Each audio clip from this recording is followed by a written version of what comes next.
amis, j'espère que vous allez bien. Je reviens pour la petite vidéo de tous les mois, les sorties livresques. Alors, il n'y en a pas énormément, il y en a, je sais pas, une dizaine. Les trois quarts me tentent bien. Mais bon, je vous en ai mis surtout de ceux que je sais que vous pourriez apprécier ou attendre. Normalement, il n'y a pas de... Ah oui, si. Il y a juste un ou deux qui sont, je pense, des petits formats, des formats poche. Mais normalement, sinon, tout doit être en grand format, je pense. Bon, ben, on va pas tergiverser pendant 3 jours. Hein. On va commencer par le premier, hein, qui sort le 2 mai. Franck Tillier, de nouveau, un retardement. Donc, c'est le tome 13 de Charcot et Annabelle. Donc, si vous n'avez pas lu les autres, enfin, logiquement, vous pourriez les lire sûrement sans... Enfin, je sais que moi, j'en ai lu un sans suivre la saga. À part que vous êtes spoilés par rapport à leur vie.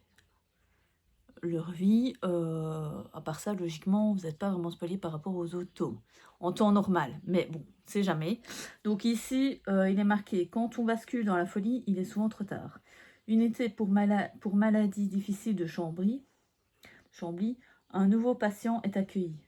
Délirant, sans papier, inapte à la garde à vue, celui-ci a poussé sans raison un passager sur les rails du tram, effrétant fuir des vers. » Donc, on va voir. Je ne sais pas ce que ça va donner, mais bon, moi je vais sûrement l'acheter, mais pas maintenant. Parce que de toute façon, je pense que j'ai déjà pas celui d'avant. Et comme je n'ai toujours pas commencé la saga, enfin si j'ai commencé la saga, mais je n'ai pas commencé quand ils se rencontrent. Donc il serait peut-être temps que je lise, mais bon, enfin bref, donc voilà, je suis à beaucoup trop de tomes. Donc on verra bien. Ensuite, le 5 mai, sort La papeterie de Ginza de Kenji Ueda, donc chez Nami. Ouais, bah oui, forcément, papeterie, asiatique, Nami, ben on se dit, allez, on y va, quoi. Attendez, je vais voir de quoi ça cause, s'il veut bien, voilà. Caché dans les petites rues labyrinthiques du quartier de Ginza à Tokyo, la papeterie Shiodo accueille des clients depuis 1835. Habitués, connaisseurs ou néophytes, chaque personne qui pousse la porte de ce vénérable établissement est sûre d'y trouver ce qu'elle est venue chercher. Des papiers des plus délicats aux encres les plus colorées, grâce à ces objets simples qui les accompagnent au quotidien et à l'ambiance chaleureuse des lieux, les clients retrouvent la trace des souvenirs, des désirs inassovis depuis longtemps oubliés et repartent comblés, prêts à se lancer sur le chemin du bonheur. Donc voilà, on verra bien. Moi, je ne les lis pas tous, mais ils me tentent bien quand même. Voilà. Alors oui, si vous entendez du bruit, c'est normal. J'ai ma fenêtre ouverte. Oui, parce qu'il commence quand même à faire chaud. Enfin, on a du soleil. On va en profiter. Donc vous allez entendre en effet le carillon. Enfin, sauf si... j'espère qu'elle ne va pas durer une demi-heure la vidéo, hein, parce que voilà. Mais peut-être des voitures ou les travaux, parce que j'ai des travaux chez mon voisin encore. Hein, oui, ça fait 6 mois qu'il est en travaux, il est en train de refaire toute la maison de l'autre côté. Enfin bref. Ensuite, ça c'est pas une qui me tente moi, mais je sais que certains d'entre vous les lisent. Donc Les Contes Interdits, Hansel et Gretel, donc d'Ivan Godbout. Bon, voilà. Si ça vous tente, je peux vous dire peut-être s'il veut bien, le synopsis. Hansel et Gretel est un conte pour enfants. Celui que vous découvrirez sous peu est bien loin et risque de ternir à jamais votre part d'innocence. Êtes-vous réellement prêt pour cette balade dans les plus sombres abysses de l'âme humaine? Voilà, moi c'est pas trop pour moi, donc voilà. Mais pour celles et ceux qui aiment bien ça, voilà. Et il sort le 7 mai. Voilà. Ensuite, on a nos voisins les yokai, le tome 4, donc de Noho chez Nobinobi. Je veux pas, comme je pense que c'est des suites, je vais pas lire le résumé. Moi, j'ai toujours pas lu le premier tome. Il serait temps que je lise pour que je puisse aller jusqu'au tome 4. Surtout qu'ils viennent assez rapidement, donc voilà. Le prochain, c'est La prophétie de l'ambre Le dernier Phénix de Karina Rosenfeld chez Gulfstream. Je sais pas, il me tentait bien. Maintenant, je ne sais pas. Ah, il y a une minoupette qui miaule. Tu montes? Tu sautes? Allez, saute! Vous entendez sur mon Willow miauler. Je ne sais pas ce qu'elle veut. Ah, elle se met derrière. Bon, ben voilà. Oui, mais fais pas tout tomber, hein. Mini pouce, là. Bon, bref, ça parle. Dans l'Empire d'Yastraya, chaque individu reçoit dès la naissance un sceau qui guidera son existence.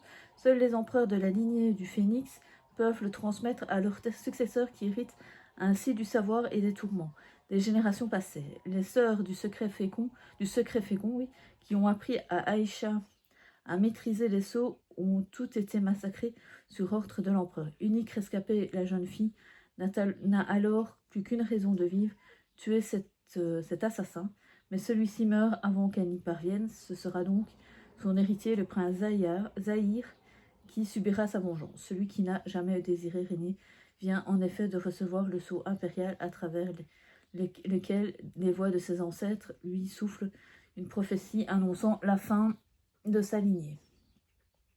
Maudite, se pourrait-il qu'Aïcha soit bien souvent d'une destinée implacable qui fera de Zahir le dernier phénix. Oula, désolée, je n'avais pas vu que ça s'était éteint. Donc voilà, on verra bien. Ça m'a l'air pas mal. Bon, maintenant c'est pour ado, c'est young adulte ado. Maintenant la couve elle n'est pas exceptionnelle, mais bon, bref, ça peut être pas mal. Ensuite, on a Légende élatée, le tome 1 qui sort, c'est celui-là, donc il va sortir celui-ci en poche, donc je pense que vous le connaissez déjà. Je ne l'ai pas mis. Je vais vérifier. Ah non, je ne l'ai pas mis.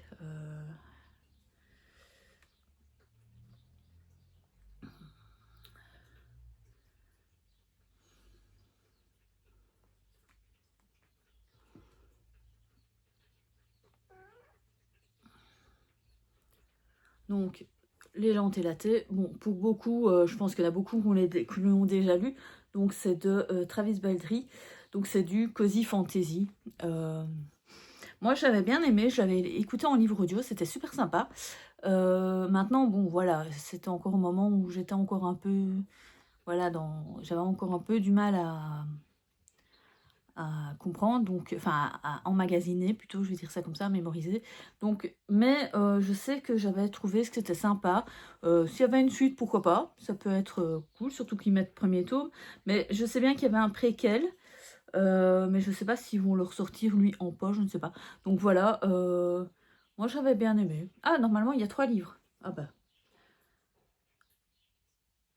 Attendez, je vais vous dire ça. Les Brigands de Brit Knife, le prochain.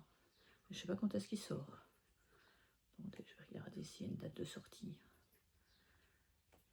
Non, il n'y a pas de date de sortie. Maintenant il a l'air d'être toujours en anglais. Donc je ne sais pas. Il y aura un tome 2, entre guillemets.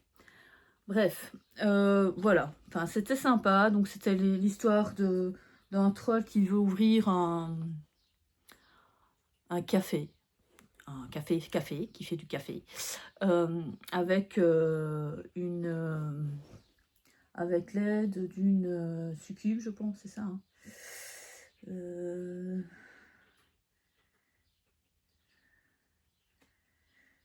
Ouais, je pense que c'est ça. Enfin, bref. Au lieu de faire la guerre, elle a décidé d'ouvrir un café. Voilà. C'était sympa, c'est des petites histoires, c'est une petite histoire qui est quand même cosy, bon, il se passe des petites choses, mais ça va, c'est bon enfant pour la plupart du temps. Ensuite, nous avons le nouveau Virginie Grimaldi, Les heures fragiles. Je ne sais pas de quoi ça parle, je n'ai pas voulu regarder parce que bon voilà, c'est Virginie Grimaldi. Donc Diane a toujours eu des rêves simples, un mari, 2 enfants, un métier qui lui plaît.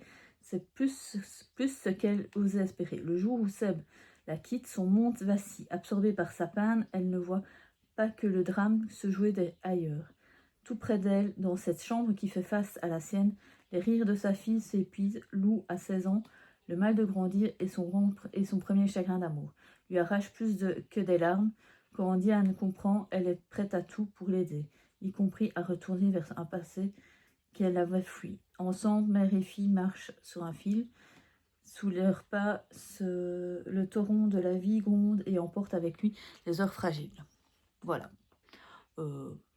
Pourquoi pas? Ça peut être pas mal. Enfin, moi, j'aime bien quand même les Virginie Grimaldi, sont encore bien sympas.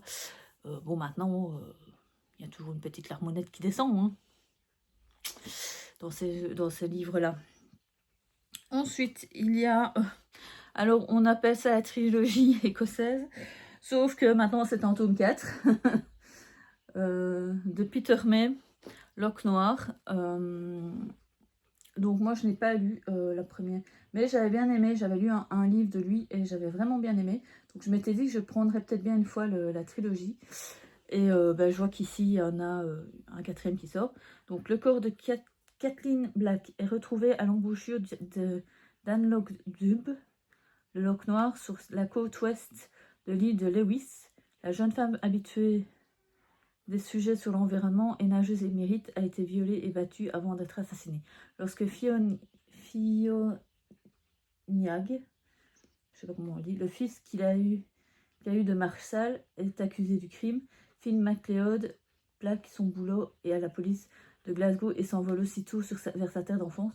Il a quitté 10 ans plus tôt pour vivre librement son amour pour Marsali. On verra bien. Bon, maintenant, moi, je sais pas. Moi, c'est pas une priorité. Mais si je peux le trouver, voilà. Ensuite, bon, je me suis dit, je vais quand même le mettre parce que j'aime bien quand même cette autrice. Elle est bien gentille, elle est bien sympa. Voilà, j'ai bien aimé sa dernière comédie de Noël, donc je me suis dit pourquoi pas. Bon, ici je pense que c'est plus réellement un truc romance, mais bon, voilà, on ne sait jamais si ça vous tente. Le nouveau Tamara Baliana, donc Vivre d'amour et de peinture fraîche, chez Hugo Roman, forcément. Donc ça parle en déménageant dans le petit village breton de Kerlaouen, Coralie espérait offrir une nouvelle vie à son fils de 11 ans. Noé, loin du tumulte parisien. Mais entre les travaux de leur vieille maison et les réticences de Noé à s'adapter, la tâche s'annonce plus ardue que prévu. Et comme si cela ne suffisait pas, les débuts explosifs avec leurs voisins, le taciturne Ewen, architecte naval au charme ombrageux, ne font qu'ajouter de la complexité à leur installation. Je ne veux pas en lire plus parce que après ça va à mon avis un peu spoiler l'histoire, donc voilà. Moi ça me tente bien, pourquoi pas, si je le trouve. Ça peut être pas mal. Franchement, j'aime vraiment bien l'écriture de Tamara Baliana. C'est sympa. C'est souvent assez frais, quoi. Donc, voilà. Ensuite, bon, bah lui, je sais pas, je vais le demander, je pense, à la bibliothèque. Mais il serait temps que je lise peut-être le premier tome de cette saga. Sauf que là, nous en sommes au tome 28. C'est le nouveau quai Scarpetta de Patricia Cornwell. Donc, Identité inconnue. Donc pour celles et ceux peut-être qui ont déjà commencé cette saga ou qui voilà, aiment bien Patricia Cornwell, voilà, il y a un nouveau qui sort. Merde. Allez. Mais non, c'est pas ça que je veux faire. Là. Merci. Bon, le docteur Kay Scarpetta est appelé sur une très étrange scène de crime. Dans un sinistre parc d'attractions abandonné, un corps à la peau curieusement rouge a été retrouvé au centre d'un aéroglyphe de pétales. Horrifiée, elle découvre que la victime n'est autre qu'un homme qu'elle a autrefois aimé, Sal Giordano. Pour Lucie, la mère de la nièce de Kay, la forme géométrique ne laisse aucun doute. L'astrophysicien a été jeté dans le vide du haut d'un objet volant non identifié. Voilà, je n'en dis pas plus, ça ne sert pas à grand chose, mais bon, si ça vous dit, si ça vous tente. Ensuite, on a bientôt fini, je vous le dis tout de suite. Il y a un livre que d'ailleurs je suis en train de lire moi-même, mais que j'ai un peu du mal. Où est-ce qu'il est? Qu'est-ce qu'elle a, Manipette? Où est-ce qu'il est? Où est-ce qu'il est? Où est-ce qu'il est? Je l'ai pas mis.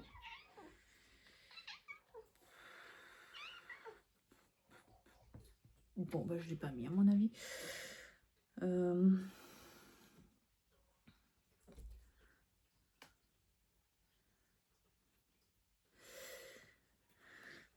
Voilà, il y a Défier les dieux cruels, tome 1 de Molly X. Chung chez Olam, donc c'est Gallimard, si je me souviens bien. Bref, ouais, non, ça va encore prendre 3 plombes.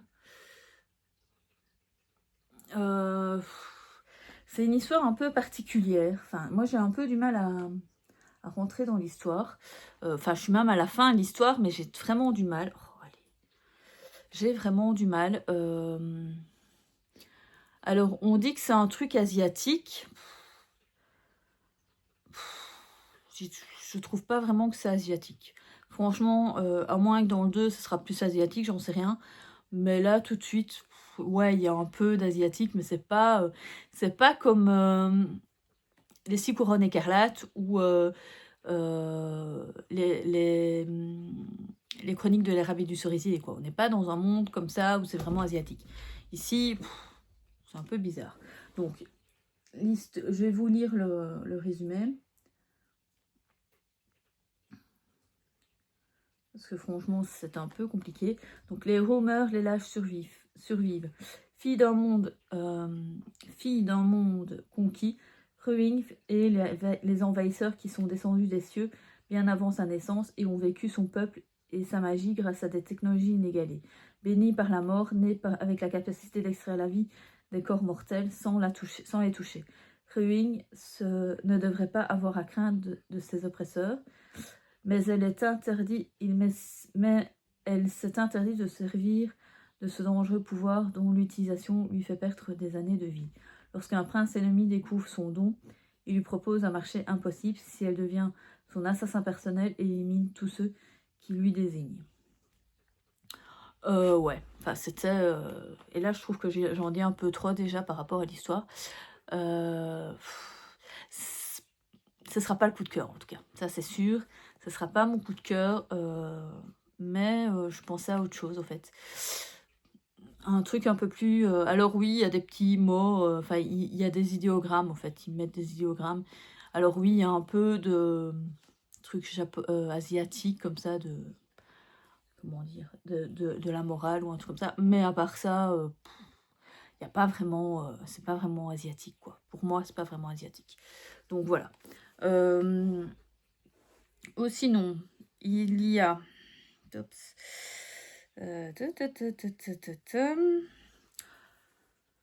le nouveau Sophie Jomain. 31 jours pour t'aimer, qui sort chez Ozu. Voilà, donc c'est encore un petit young adulte. Un jour, une lettre, un nouveau concept unique avec des chapitres sous forme d'enveloppe à savourer pour l'été. Donc c'est un genre de calendrier de l'Avent qui se passe en été, quoi. Voilà. Bref, un été pour te rencontrer. Imaginez, vous trouvez une lettre froissée sur une table, vous y répondez alors qu'elle ne vous est pas destinée, et pendant 31 jours, vous échangez avec quelqu'un que vous ne connaissez pas. C'est ce qui est en train de m'arriver alors que mes vacances étaient toutes tracées. Il suffit d'une lettre pour tout faire dérailler. Ça peut être pas mal, voilà. Mais bon, c'est young adulte, voilà, c'est du Sophie Jomain. C'est pas... c'est surtout le concept, je pense, qui est sympa. Maintenant, l'histoire, voilà quoi. Bon, ça, à mon avis, il y en a plein qui vont vouloir le lire, hein, parce que ça a fait le buzz cette année. Oh, ben, je ne l'ai même pas mis. Hop là, si, elle est là. C'est La femme de ménage se marie. C'est un 2.3. 2.5. C'est un tome 2.5. Allez. Allez là. Mon ordi qui déconne.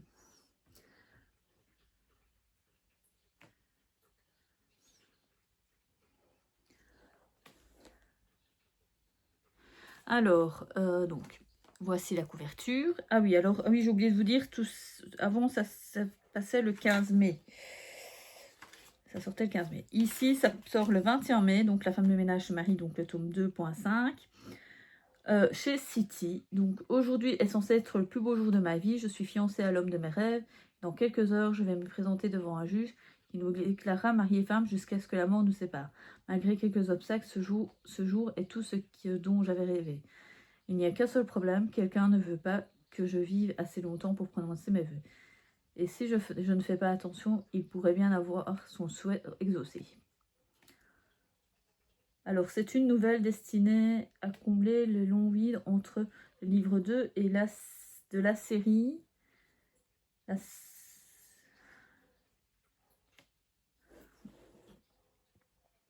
regarder ce qui est noté. La série La servante, les secrets de la femme de ménage, et le livre 3, La femme de ménage voit tout. Voilà. C'est un truc entre les deux, donc voilà.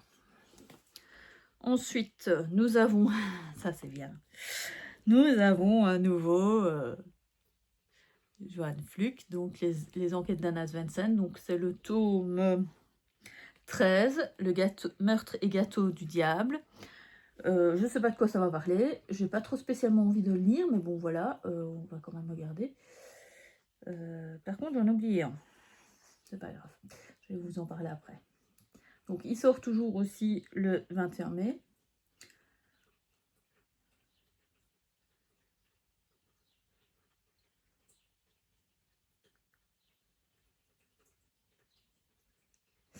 Bon, ben, elle va aider un ami qui a été assassiné. Je ne veux pas en savoir plus parce que il y a quand même du spoil par rapport aux épisodes, enfin, à sa vie personnelle, donc j'ai pas trop spécialement envie de le savoir. Il y avait celui-là. Alors, nous avions celui-là qui était sorti,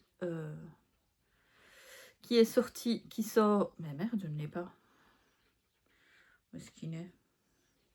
J'en ai oublié un.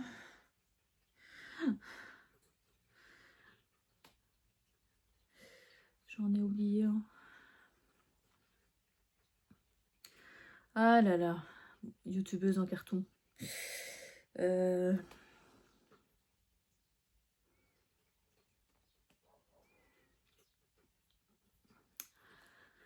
Alors nous avons encore un petit asiatique chez Michel Lafon. Donc c'est la librairie des souvenirs de So-young Jeong. Voilà. Et si tout devenait possible, quand on n'a plus rien à perdre. La librairie des souvenirs apparaît à ceux qui ont perdu tout espoir et abrite au sein de ses ouvrages les mémoires de chacun. Les règles y sont simples, 3 voyages dans le passé pour tenter de changer l'avenir. Quand Jin-young y trouve refuge un soir de pluie, celle qui survit plus qu'elle ne vit depuis le décès de sa mère décide d'y croire pour y inverser le cours de son histoire. Cette aventure hors du commun pourrait bien être sa chance de retrouver le chemin de son existence. Voilà, moi ça me tombe bien. Enfin, c'est du truc, c'est un conte japonais encore. Enfin, c'est comme les mêmes choses que le torrent du café retrouvé, des trucs comme ça. Donc moi j'aime bien, voilà. Pourquoi pas, si je le trouve ou pas. Alors, le Xème tome de Agatha Raisin, le tome 36, donc Drôle d'oiseau, je vais y arriver. Donc, chez Albin Michel, il sort le 28 mai. Gare à ne pas se brûler les ailes. Pour élucider un meurtre, Agatha Raisin doit pénétrer malgré elle les secrets de... Elle doit pénétrer malgré elle les secrets de 3 vieilles ornithologues aux relations incendiaires entre passion commune et rivalité destructrice. Bon, on verra bien. Enfin, moi, je les lis plic-ploc par-ci par-là, donc voilà. C'est vrai que j'essaye quand même de les lire dans l'ordre, mais bon, maintenant, moi, je les achète pas. Voilà, c'est si je les trouve, et puis c'est tout. Et enfin, celui que j'attends, mais que j'ai toujours pas lu le tome 1, que j'ai pas acheté le tome 1, que voilà, mon autrice préférée, ma chouchoute, Clarisse Sabar avec Le secret des agapantes, le tome 2, donc Stella et Hortense.